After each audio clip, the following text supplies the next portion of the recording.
So it's my great pleasure to introduce Tom Pinfold to you. This is the final webinar of the Conflict and Military Activity Working Group series, postponed with our apologies from last year. And we'd like to thank Tom. He's actually one of the UK Blue Shield trustees for speaking on a topic that's so relevant to the work of our working group and the UK more widely. Dr. Tom Pinfold is a serving Royal Naval Reserve officer specialising in strategic communications, human security and cultural property protection, and he's worked in multiple roles in the UK and overseas. He studied archaeology at UCL in London and worked as a field archaeologist in the UK and abroad. His master's degrees in terrorism, security and society, and another in military history, as well as a PhD in cultural property protection from Staffordshire University, where he applied military planning processes to analysing the challenges relating to the protection of cultural heritage, which we'll see a lot of in this talk. Alongside this, he volunteers at the National Army Museum and the Society of Antiquaries in London and the Cheshire Military Museum in Chester. So he's got a fantastic CV and a wealth of experience that he's bringing to this talk today, and we're delighted that he's able to be with us. Tom, thank you so much, and over to you. Thank you, Emma. So good afternoon, everyone, and thanks for attending this short talk. What does the weaponisation of cultural heritage mean for the UK, and how will the military be involved? You'll notice there is no deliberate question mark there on the title slide, as this is not an answer to that particular question at this time, but more an exploration of potential options based on experience of civil-military cooperation.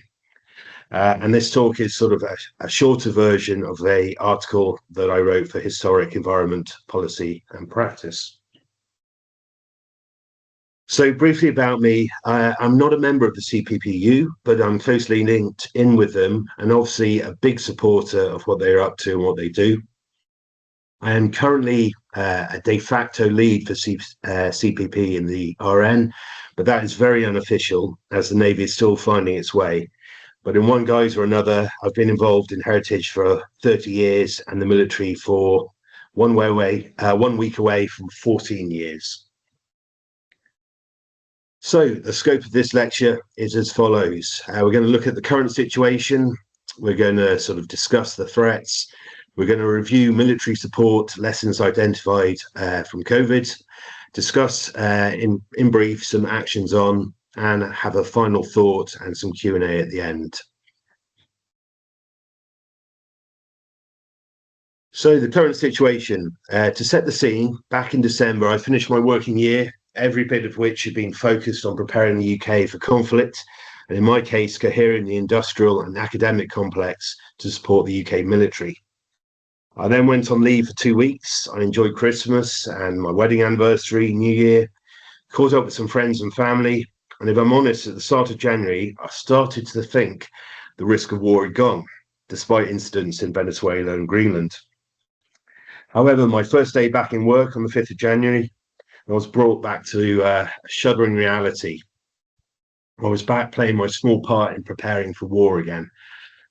My point is that currently those in power are not communicating the threat to the UK openly, but that threat is there and it is real. So some of the topics I will discuss are pertinent and relevant now. I'm not just trying to be thought-provoking, I'm conveying a message. We've witnessed the return of peer-on-peer warfare in Europe. We probably hoped and maybe believed that we wouldn't see war in Europe again. However, Europe is no longer insulated from high-intensity interstate conflict. Russia's invasion of Ukraine shattered assumptions of perpetual peace and demonstrated that European states, including the UK, are again potential targets. Being a member of NATO only guarantees so much security. Ultimately, we need to secure our own borders and our own country. Modern war targets societies, not just armies. Modern peer-on-peer conflict is all-encompassing. Civilians, infrastructure, identity, and cultural heritage become legitimate or deliberate targets, making war fundamentally different from recent expeditionary or counterinsurgency campaigns, certainly those conducted by the British. As a nation, our corporate knowledge and memory of hardship has diminished significantly. As a result, potentially our corporate resilience has diminished as well. Cultural heritage is increasingly being weaponized. The deliberate destruction of cultural heritage is now a recognized tactic of warfare, used to erase identity, dominate populations, and undermine morale. Seen clearly in Ukraine, Gaza, and Syria. Arguably, for the first time since World War II, the UK mainland is in direct threat from a peer power. That much is certain. So there's some big problems to consider, and they'll need appropriate solutions. To emphasize the situation, in 2025, Russia damaged 307 monuments and 261 cultural infrastructure objects in Ukraine. And since the beginning of the conflict, a total of 1,640 cultural heritage sites and 2,446 cultural infrastructure objects have been destroyed. These figures come via Mark Dunkley, another CPP expert, from a report by the Ministry of Culture of Ukraine. One of the challenges where our definitions for what one of our challenges, where are definitions of what UK culture and cultural heritage is in the 21st century? What is it? Where is it? Who cares about it? And who actually will protect it?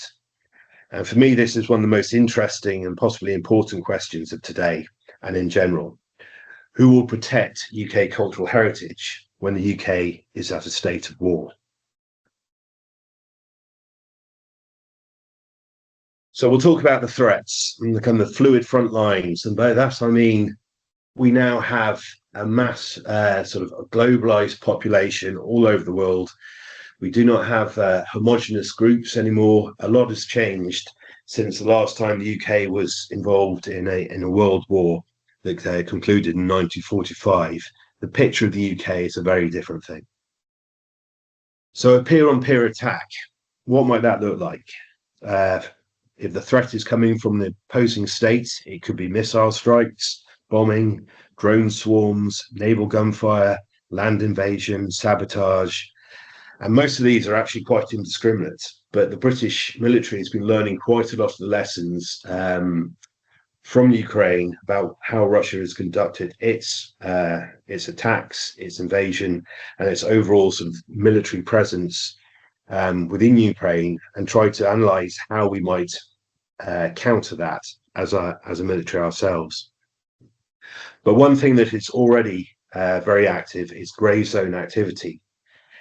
And so I'm going to make a request. Please don't think that at the moment there are two statuses, one being peacetime and one being wartime, and we then bounce from one to the other. I want you to think, and in the case of this presentation today, there are actually three stages. So competition, crisis, and then conflict. And competition is what every state experiences every single day. There is a competition for financial benefit, for resources. We're all in competition with each other. We hope on the whole it is going to be a friendly competition, or at least a mutually respectful competition. And there are moments then where there might be a mood swing and a change to crisis. So this is not out and out conflict. This is below that level. We haven't crossed the threshold into conflict. And then conflict is, as we've seen in Ukraine, sort of open. It is two militaries involved in the fighting. And grey zone activity sits most comfortably in the crisis stage. If we think of this as sort of the levels below that open warfare between two or more states, activities such as cutting power to a country, cyber attacks, creating food shortages, or even the belief that there are going to be food shortages, stirring up civil unrest, funding extremist groups, and I don't just mean religiously related extremist groups. This could be politically motivated, or even animal rights, a green economy, etc., etc. There are multiple different ways that extremist groups can be mobilized. And you sort of wrap that all up with interference in communications. And we've seen cyber attacks that have impacted sort of communications within the NHS. Certainly British industry has been the victim of that. And all of these sort of activities are happening to varying degrees within the UK and other countries. The destruction of heritage often precedes or accompanies violence against people. Attacks on cultural property often signal wider campaigns of ethnic cleansing or population targeting. Physical destruction leads to conceptual and psychological destruction, and there is a negative psychological impact, a breakdown of national resilience, because if you cannot protect the beacons of a nation's culture, you cannot protect those that care about them. Conflict amplifies risks from terrorism and crime, and this is well documented, but additionally, as societal norms are eroded and societal structures are undermined, it is easier for successful terrorist action and criminal activity. Especially when you've got to understand that some of that is state-sponsored. That is where the funding comes from, and it's not internal, it is external funding from another state. Wartime conditions see an increase in looting, organised crime and insider theft, especially when security is overstretched. Experience from Ukraine, Iraq, Syria emphasise this. And even the British Museum theft illustrates there's a vulnerability already in place for some of our cultural heritage. We already live in a society where the police do not or cannot respond to multiple crimes. And we haven't even reached the conflict stage yet, if you think of us still being in crisis. But day-to-day living, we are not an overly secure society, relatively speaking. Heritage destruction undermines national morale, identity, and resilience. Attacks on the UK and its heritage could damage public morale and weaken the will to fight.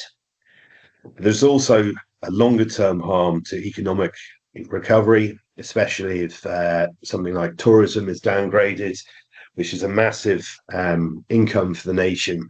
So we end up a war and sort of in that conflict stage, hopefully move back to the competition phase, and we have to rebuild the country. Tourism has been proven in many cultures and countries around the world as a way to bring in money quickly to start rebuilding some of those societal structures again.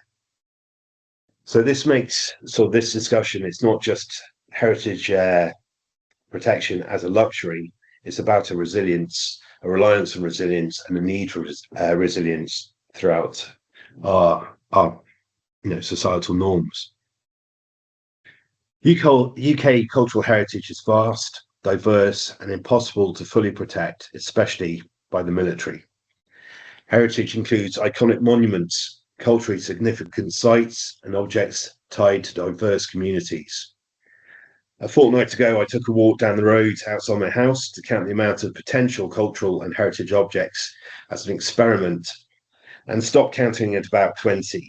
This included historically interesting homes, like houses, just general buildings, some stained glass windows, some wood carvings. There's a National Trust sort of field next to where I am. An old cast iron post box. There was a vintage Aston Martin parked on the road, and the list goes on. Therefore, total protection by the military is unrealistic. So it's unlikely that anyone should consider physical protection as a military contribution to heritage at this stage. So it's always important to understand policy and the laws that are involved. I'm sure some of you are experts on this already, but I'm going to run through some of the applicable policy and laws that I see and try and emphasize what is, in my opinion, a more expeditionary focused idea of CPP within UK law and policy, rather than really concentrating on what that means and what its impact is for the UK itself. So the Hague Convention 54, it's not just about other nations and their responsibilities. What about us? What are we doing?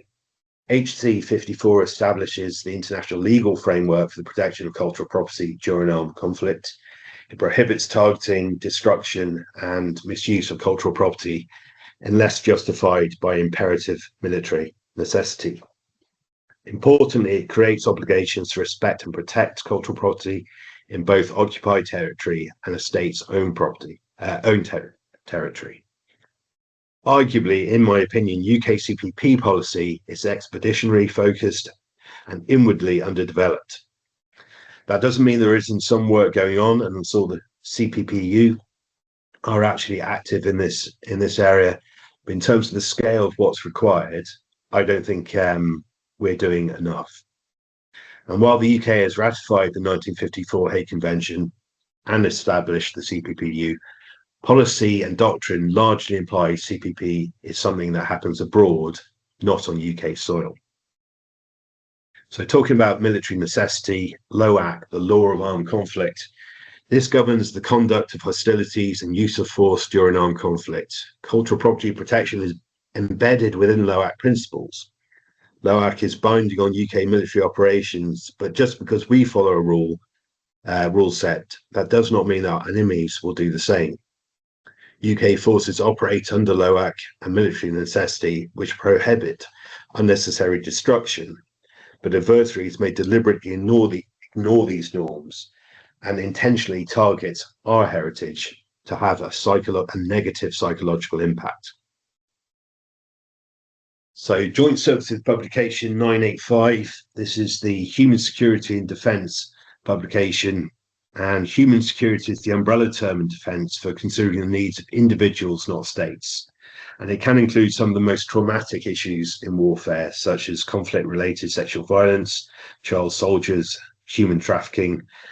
And it's also where CPP is established as a formal military responsibility. And it's drawn heavily from the Hague Convention 54. There are some key provisions, and the host nation, again, is responsible for safeguarding cultural property, as long as it is a functioning state. But it doesn't really say what the UK military should be doing within the UK. UK Defence aims to conduct CPP activities during counterinsurgency, stabilisation operations and disaster relief. But where does that leave us when we're talking about these activities being required to happen within the UK? So the MACA, the military aid to civilian authorities, it's a mechanism through which civilian government departments may request military support. And this is potentially relevant to CPP during domestic crises and or wartime. However, it requires the following: ministerial approval, and life is at immediate risk, which it might be hard to argue in the case of CPP and cultural heritage. It requires agreement on funding, and it is clearly laid down that there has to be a very specific scope of activities for the military to engage in. Now, a MACA is the most likely route for the Department of Culture, Media and Sport to request military support for CPP, and maybe the most appropriate once the conflict has begun. But there are massive constraints, and it's not just finance, but personnel availability, command and control, and policy and execution. And this will be covered a bit more about my experiences during COVID. But if you don't get this right, there is either a bleed in operational purpose, or there will be a breakdown in communications, and it could end up in a very tortured relationship between the military and the civilian department they're trying to help. And finally, the Joint Doctrine Publication 02, UK Operations, the Defence Contribution to Resilience. So we see, just before I sort of run through this a bit more, but we sort of see cultural heritage has been embedded in part of the resilience piece now. This actually does have an application. The policy sets out how the UK military supports civil authorities, and overall is focused on domestic issues, such as flooding, for example. And you might have seen quite often in the news, like the Navy or the Army being mobilised to actually support civilian operations with flooding at all ends of the country. But it does emphasise some really important points for what we want to get after, and that's early planning and engagement is key. The military role is support, not lead. And it puts national resilience in the frame as a cross-cutting requirement. And maybe CPP, even though it's not explicitly prioritised, it can be argued as a contributing factor towards resilience. And certainly in some cases, cultural heritage, say in the built environment, might fall within a port or something like that, that we need the port to operate, we need the port to run for national resilience. There is cultural heritage built in with that would naturally need to be protected as part of the port. So it's an interesting kind of nexus where these areas are meeting. So during the COVID-19 pandemic, thousands of military personnel were mobilised to support civilian activities through the aforementioned MACAs. The majority had no experience of civil-military cooperation at the time, all working in the health sector, but were quickly able to assimilate into teams using their transferable skill sets, task-orientated mindset. And I'm going to focus on the health aspect, because there were military all over the place involved in multiple different taskings, but the health effort was the main one, and that's where I was actually involved myself. So that's where my experience is. So what happened in my case, I was part of a team of 4 who went directly into Welsh Government working on 4 different work streams. So there was food, pharma, PPE, and excess deaths. And that was where I was actually working. That was my work strand. I was the military planner for excess deaths for Wales. And I was actually embedded in the Welsh Government resilience team, which was both fascinating and a real eye-opener to the scope of activities they had to coordinate.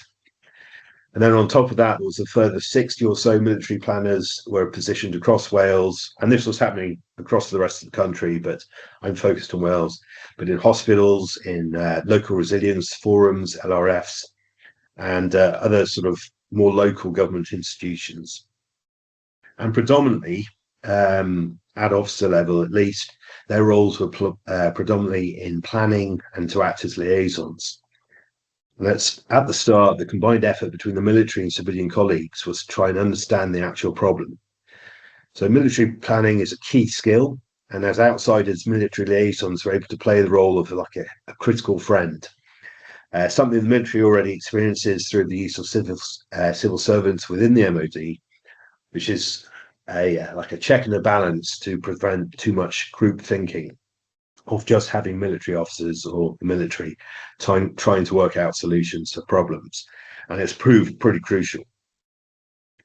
However, no one really had experience of something on the scale of COVID. So the generic skills of analysis, engagement, and planning were vital to understand what was going on.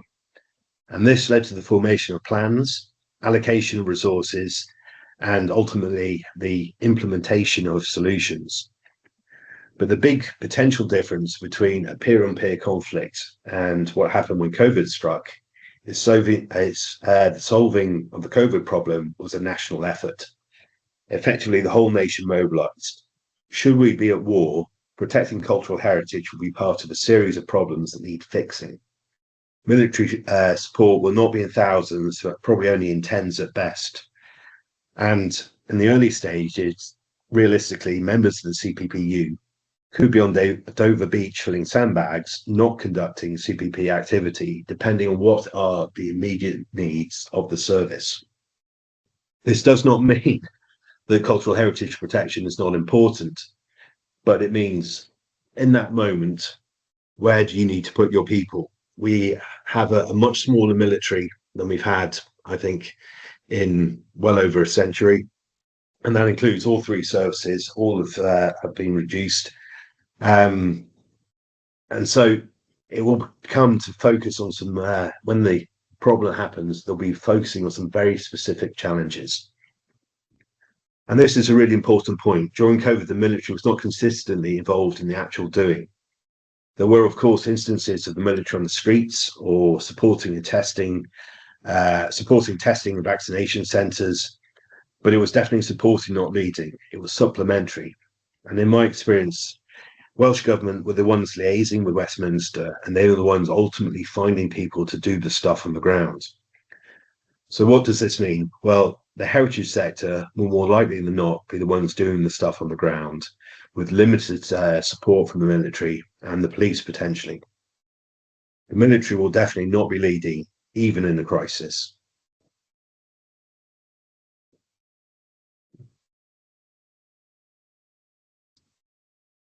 Apologies for that.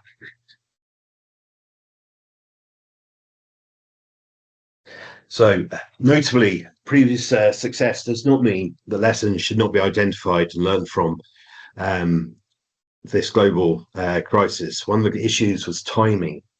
There were very few appropriate written plans in place well, certainly in advance of the crisis, and not in the first month, I would argue.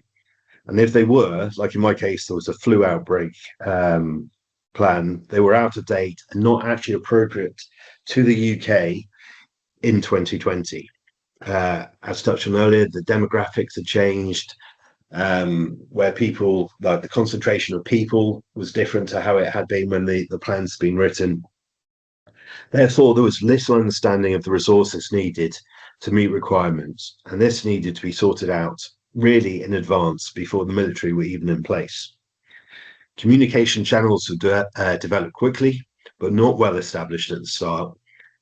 And there were other challenges. So the military often divides the country into regions. So in my case, I work at the moment in Northern England and the Isle of Man.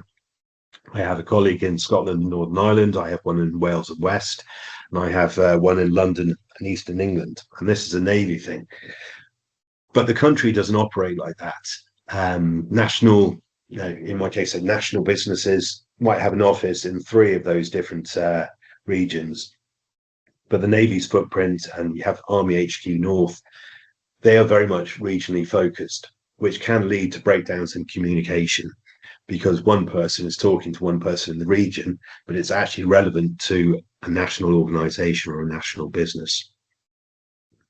So at the start, there was a frenzy as people tried to establish who to talk to and who might actually have the answers. And there was a definite feeling that no one actually had the answers, they had ideas. And really, this falls out of planning or the lack of planning. But the good thing was the effort became cohered. It just took time, and when it was cohered, it was highly effective. So, what does that mean in terms of what we do right now?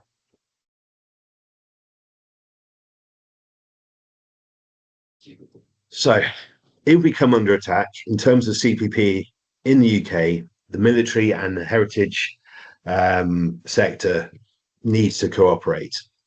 The military can definitely add value, but it cannot solve all the problems, and it can't be the last stand. And this happened quite often during COVID. It was like, well, if we can't fix the problem, we'll call in the military. And we had to push back and say, that is not the solution. We don't have the resources, we don't have the people, and we also are spread thin. But arguably, if we all start working together at the start, it's actually too late. What we need to be doing now is talking now. Civil military coordination is critical. The military should not lead CPP, but add value through risk analysis, early planning, and liaison. Lessons from COVID-19 show that outdated or untested plans fail. CPP discussions, partnerships, and contingency planning must happen before the conflict actually begins. Relationships need to be built now. They may need to have a regional flavour because that's where the resources may come from, and contact lists need to be updated and maintained. And that's on both sides. So whether it's the uniform sector to include the military, the police, or the civilian sector that might include like the museums, the National Trust, historic England, whatever it might be. When people move on, if these contact lists are not updated, then there is an automatic delay in what's going on. So the understanding of command and control is key. DCMS is the natural government department that should lead CPP, but what is the role? How will they delegate tasks or cohere a national effort? What role could be played by a local resilience forum or the police or the fire service? And how does the military interlink with these discussions and planning? You need to identify what the heritage sector actually envisages as their courses of action. So their assets, should their assets come under threat. So we need to identify who's going to be the leads within the heritage sector, and then empower them as a collective. So we're not putting all the pressure on them. We're just looking for leadership from them. We empower them to get on this work now. And this needs governmental authority. Is there a scope for a DCMS chaired Heritage Resilience Forum that takes the responsibility for this work? I would say so, and I think it'd be a fantastic job. But that's the kind of thinking that needs to happen, in my opinion. So timing, there may be a delay at the start of the conflict for military involvement in CBP, and when military resources are freed up to offer more support, they could enable heritage institutions to do what they need to do. But without a clear requirement, it will not happen. If there are phases of conflict, then consider that we are already now in the analysis and the planning stage. The implementation phase is the final step, which is what you want to happen should we move to conflict. Who will conduct CPP before the military involved? That needs to be identified. They need to be empowered, and that work needs to be done now so that we all have some peace of mind, because we're all talking about this because we care about cultural heritage. Early planning, put it in place now in your emergency action plans and your standard operating procedures. If you're a heritage institution, why not reach out to the police, the military, fire service, and actually have them play that role of critical friend, cast an eye over it, say if something is practical. There might be a line in there that says, at that stage, we call the fire service. If we're in a war situation, there might not be a huge amount of firefighters available to tackle every crisis. That's going to have an impact. You might need that feed in from that service to give you that granularity. Procedures on what needs to happen, they need to be socialized with government organizations so that the art of the possible can be established early. But if the conflict has started, it may well be too late to do any of this, and UK's heritage will ultimately suffer. And we have the big question. The heritage community will have to lead. So when would you prefer to do your risk analysis and planning, now or when the conflict breaks out? I think in reality, we'd all say now. We want it done early. I understand there are restrictions on that, time, funding, but if heritage are leading, they need to do the work. So in conclusion, there's definite role for the military to play, but we need to define what that role is ASAP, so there are not surprises or unrealistic asks should we end up in conflict. Command and control must be identified to prevent confusion later, with buy-in from all parties. And for this, communication is key. If the military are to be involved, they need to know where they fit in that hierarchical structure to protect cultural heritage. The military must be used as a round peg in a round hole. And this is actually eventually what happened with that COVID crisis. It was like, what do we need the military to do? We need them to plan, we need them to analyse, we need them to liaise, and then we need them to help us implement. There will be, certainly are a number of experts in heritage in the military, but there are not enough to protect the whole of the UK. So they're not the experts. Who are and what do they need, and how do we empower them? And so a final thought before we can move to Q&A. But Blue Shield UK, in my opinion, and I think this is important, needs to be a leading voice in cohering, influencing and enabling both the military and the heritage sector to fulfil their obligations to UK heritage. But to do this, we need government backing. And I think that's really important. Otherwise, we're all a bunch of disparate people with a lot of passion, a lot of interest, but we do need that leadership. We need that empowerment to come down and say, your intentions are good. We want to get after the same thing. What do you need from us as DCMS, as the government? So I'm going to leave it there as my final thought. Thank you for listening. I think I'm just a bit over my time, but I will put my camera on and I'm happy to take questions.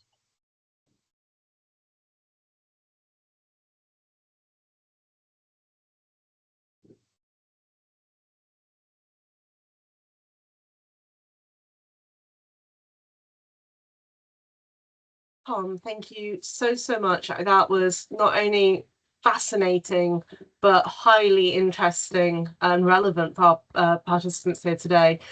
Comments in the chat have already been saying, I couldn't make the end, but it will be recorded, won't it? I want to be able to hear the rest.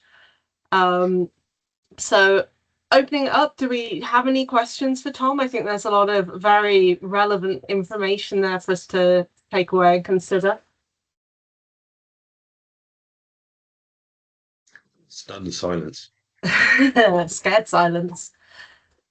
So I'm gonna ask the difficult one. I think I've asked a lot of our members, our speakers over the last year, the same question, because I'm interested in the range of opinions.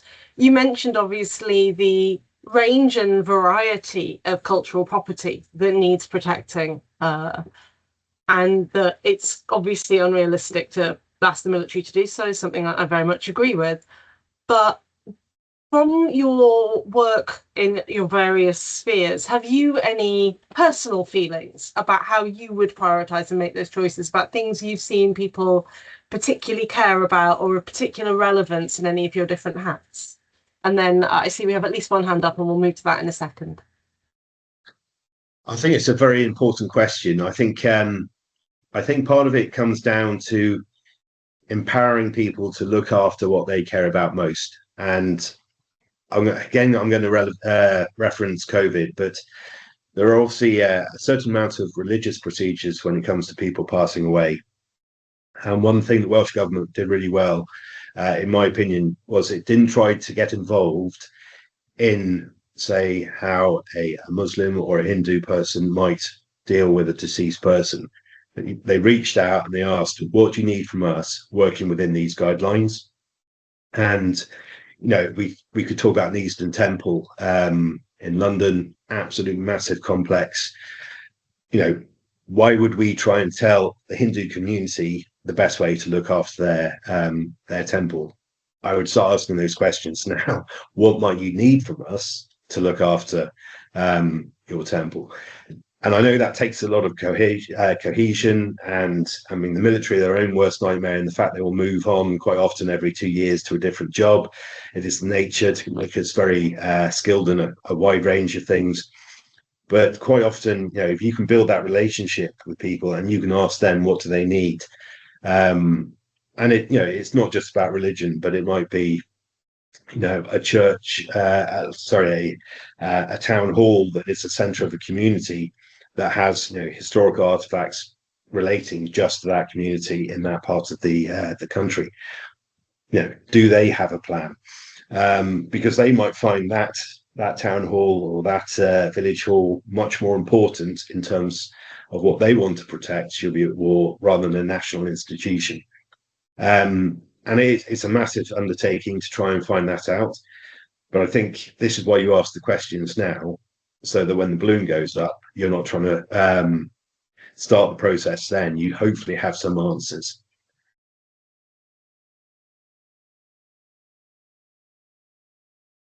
Muted myself. Couldn't agree more. Thank you. I think is that Clive, your hand up?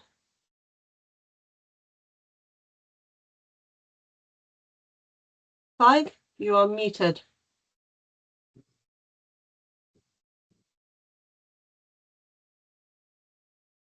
Nothing heard. In that case, we'll move to James Spry.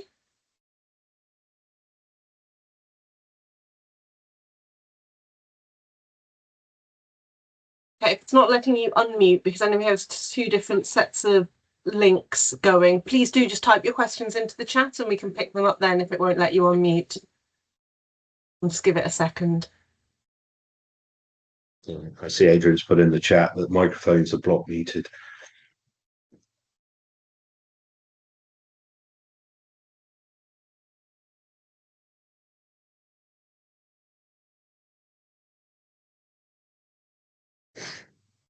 the anticipation.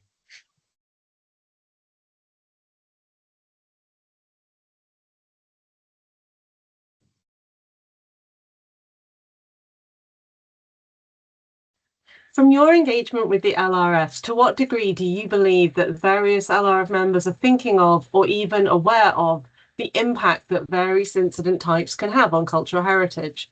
Are any demonstrating this in their strategic risk and recovery planning? Okay, so I think the LRFs are a fantastic entity. They were so useful as a way of feeding out information, of like building an understanding of the problem during COVID. I think you're always going to be fighting the nearest crocodile to the canoe. And I think in that case, they're not probably considering cultural heritage very highly because there will be other things to worry about. I think they could be one of the top forums. I mean, I would love to see a national heritage sort of resilience forum, but I don't think that's going to happen. I'd love a job doing that if that was going to happen. But I think the local resilience forums could be a fantastic tool to implement CPP activity. But I think, unfortunately, as with so many institutions, it would fall down a ladder of priorities and end up quite low. So I would still argue, even though they could be brilliant, we need something to be specifically heritage focused to try and have an equal voice at the table. I hope that answers the question very non-committally.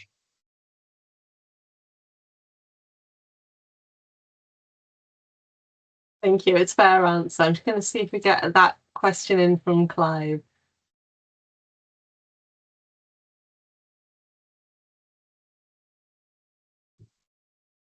So just while we pause, there we go. One needs to consider the point that a future conflict could well be both domestic and expeditionary, and he hopes that CPPU officers will not be on Dover Beach but forward with the units. That's a really good point, Clive. And I think, again, that only emphasises the potential problem that who's going to be considering CPP back in the UK if CPPU officers are away doing sort of activities. So I wouldn't know the numbers, but I'm sure by now at least sort of 100 UK personnel and allied nations have gone through the CPP course that's run by UK MOD. So there is a building amount of people. CPP is referenced in our human security and military operations course. So the awareness is definitely building. But in terms of having the experts and obviously members of the CPPU, a lot of them work in heritage during their day jobs, so they have those communication lines of communication, which is really useful. If they're abroad, who's going to replace them? So it comes back to those contact lists being sort of updated and maintained. But also, if you are going to be abroad, who then is sort of maintaining that relationship, not just a list of contacts. And it could be that you then rely on the strategic reserve, people who've left the military and may have gone into heritage-related jobs, and they can easily come back in. They understand the military. They have contacts in the heritage world, and they become a perfect bridge. They're just not young enough to serve on the front line anymore. That's the world according to Tom, but it is something I would definitely consider if they do want and believe they can mobilize 100,000 people for the strategic reserve. Do you bring people in now and recognize the new qualifications or the new experiences they have, or do you just send them back to do the jobs they were doing before they left? But that's a big question. So Clive says, hang on. Are CPP experts in the military likely to be able to activate military capabilities to assist the heritage sector? What's your experience with the Royal Navy led you to believe? And then we've got one more question in the chat from Valerie Higgins, and I'm afraid that's going to have to be time. So I think the CPP experts within the military, it's not so much about activating military capabilities. it's being able to bridge the gaps in communication, in understanding, that voice to the military commander who could be home based and saying, this is part of resilience, this is going on, you need to understand that. I think the Navy historically and certainly now does not really consider doing much within UK shores. The UK, in my opinion, if it's going to fight a war, it likes to fight at a distance. And historically, we've always tried to keep our armies and our navies out of the UK if possible. I think, to be honest, I think the RN and the Army would probably approach the situation very differently. Now, I sort of think at the moment in terms of my job that's sort of in industrial engagement in the north of England, the Army is very much focused on its people and its infrastructure in the north, whereas the Navy is trying to mobilise in a small m, but industry and academia to meet the Navy's challenges. And those mindsets are very, very different. So, yeah, not the best answer to your question, but I think it's a hard one to answer, if I can be honest. Thank you. So last question. Is there any specific mention in planning documents regarding intangible cultural heritage? Very good question. If I'm honest, I'm probably not the best person to answer that. I know there's a couple of people on the call that might be better to answer that, but in my best of my knowledge, which is a true politician's answer, I don't think there is. I think trying to get a lot of military people to understand, the heritage they can see on the street, or when they're driving down the road, is hard enough. To actually sort of get them to understand or make them understand intangible heritage as a concept is probably not in their swim lane. But I think that's something that, to be a good operative on the ground when you're abroad, if you don't understand something like that, you're missing a major part of your understand piece, which could result in disaster. So from a risk mitigation point of view, understanding every aspect, tangible and intangible, is crucial. But then we're probably all looking at this from a heritage prism, whereas a lot of people, it's a nice to have. And I think that's part of what the CPPU has to do. Individuals like myself trying to sort of change military thinking. That's a responsibility for us to make sure things are better. I think as well, it's just worth noting that as the heritage sector, what we call intangible cultural heritage, and we think of it in terms of the ICH convention and that sort of work, that's often in the work that I might do with external partners. Sometimes it's there, but it's just that's not what it would be called. It would be framed as wider cultural awareness about the traditions and customs of people, and it's not thought of the same way we do. So sometimes it's there. Also, Tim Perbreg has a really good military awareness for intangible cultural heritage briefing document that you can find on his LinkedIn page. But obviously, whether that has wider uptake into planning documents is a different question. But it's a really good source of advice on that topic. And on that, I think we have to call time. I'm so sorry, everybody. Thank you very, very much. And Tom, thank you very much. It's been a fantastic talk, really great close for the series, given the seriousness of the topic. Next month, we hand over to the Countering Trafficking Working Group, and the dates will be, date and time format should be more or less the same, but do keep an eye on our LinkedIn page. We'll be posting what happens next there. Thank you very much, everybody. Thank you.